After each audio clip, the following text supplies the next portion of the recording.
আসসালামু আলাইকুম বন্ধুরা, শুভ সকাল। বন্ধুরা, আজকে আমি আপনাদেরকে উচ্ছে আলু ভাজা দেখাবো।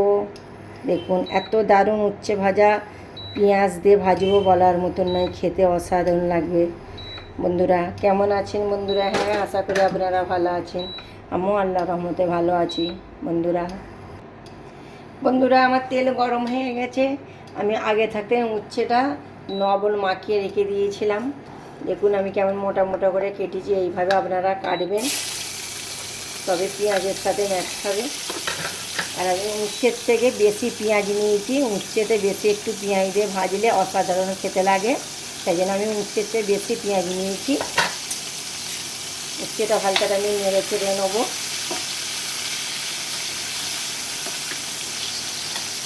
তারপরে আমি আলু দেবো। বন্ধুরা, এখন আমি আলু পেঁয়াজ কিছু দেবো না, এখন উচ্ছেটা সামান্য একটু ভেজে নেবো।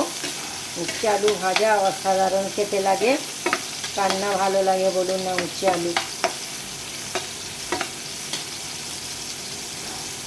উচ্ছে আলুটা সামান্য ভাজা হয়ে গেছে। এবার আমি আলু দিয়ে দেবো এর মধ্যে। আলু দিয়ে ভালটা আমি নেড়ে ছেড়ে নেবো। আগেটার থেকে আমি লবণ দিয়ে দিয়েছি। এর মধ্যে আমি হলুদ গুঁড়ো দিয়ে দেবো সামান্য, দিয়ে ভালো করে আমি নেড়ে চেড়ে নেবো। বেশি হলুদ দেবো না। আমাদের বাড়ির বাচ্চারা উচ্ছে আলু রান্নার থেকে উচ্ছে আলু ভাজা খেতে চায়, আর সত্যিই উচ্ছে আলু ভাজা ভালো লাগে। আর তার সাথে যদি ডাল হয়, একদমই অসাধারণ। দুপুরের পরিবেশনটা খুব ভালো হবে।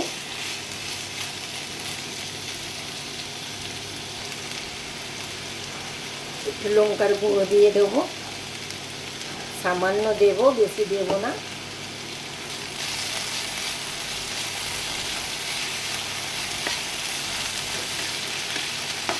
হালকাটা নেড়ে ছেড়ে নিতে হবে।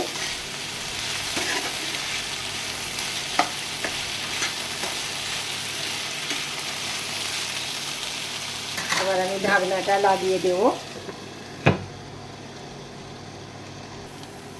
50% আমার আলু ভাজা হয়ে গেছে। এবার আমি পেঁয়াজ কুচিগুলো এর মধ্যে দিয়ে দেবো। কেন আগে পেঁয়াজ দিলে পেঁয়াজটা পুড়ে যেত বলে আমি এখন পেঁয়াজটা দিলাম। ভালো করে আমি নেড়ে চেড়ে নেবো। একটু উচ্ছের থেকে পেঁয়াজটা একটু বেশি দেবেন, খেতে অসাধারণ লাগবে, খেতে খুব ভালোও লাগবে। এইভাবে উচ্ছে আলুটা ভাজবেন, যেমন ভাজছি তেমন করে ভাজবেন। খেতে দুর্দান্ত লাগবে গরম ভাতের সাথে পরিবেশন করলে। আমার উচ্ছে আলু ভাজা হয়ে গেছে। দেখুন বন্ধুরা, আমার উচ্ছে আলু কত অসাধারণ লাগছে। বন্ধুরা দেখুন, পেঁয়াজটা লাস্টে দিলাম বলে আমার পেঁয়াজটা পরে পুড়ে যায়নি। দেখুন অসাধারণ ভাজা হয়েছে উচ্ছে আলু। এবার খালি গরম ভাতের সাথে পরিবেশন করে নিন। এত দুর্দান্ত খেতে লাগে, বলবার মতন নয়। বন্ধুরা ভালো থাকবেন, সুস্থ থাকবেন। নেক্সট ভিডিও নিয়ে ফিরে আসছি।